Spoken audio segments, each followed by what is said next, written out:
Making custom phone cases has never been easier, and I'm going to show you how to make one with the HTVRONT Phone Heat Press, and it's going to be a lot easier than you might think. I'm Ashley and this is Chip Build, so let's get into it. So we're going to turn this machine on, and right now it's set to 265. I want to change that. For my temperature, I'm going to raise it to 275. For the time, we're going to do 340 seconds. It says the max to go is 350. So we're going to let this heat up, and then this should be good to go. One thing I want to do is drop that in there so it can start heating up. So in order to use this machine, you have to download the LOKLiK Idea Studio, and then you add your machine and everything, and then you just choose whatever blank you're using. Since we are doing the iPhone 16 Plus, that is what shows up here. And then you just have to have your artwork just over this little green line here, which is what I did. And so it just printed out just like that. And I have a few different designs here. They're all pretty great, but I have to do my one true love, and I think we're going to do Dr. Pepper for this example.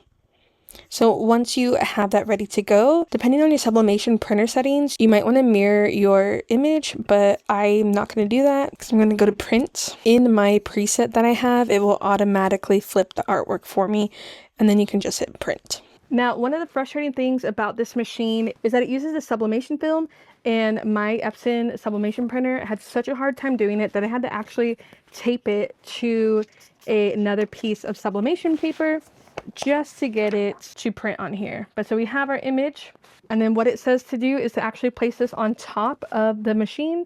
That way it can cure while this is heating up. How fun of an image is this going to be? All right, so we have this resting here with the matte side up.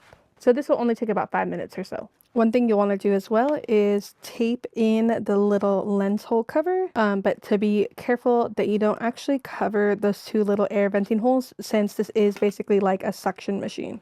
All right, this is nice and warmed up and cured, so we can move that out of the way. And then we can open this up. This thing should be nice and warm. And then we'll see if I can do this with one hand. And then I'm just gonna try and do this one-handed so that I can show you. All right, I think I got it on there. All right, now that needs to preheat for like 10 seconds. All right, we got our artwork. I'm gonna do my best to position it how it needs to be positioned. And I'm just gonna have to hope for the best, I think. Then we can close it. Then we can hit the start button, and then it's gonna do like a vacuum suction seal. And then we're just gonna do this for 350 seconds. This thing is done, and now for the moment of truth. Well, that honestly looks pretty awesome.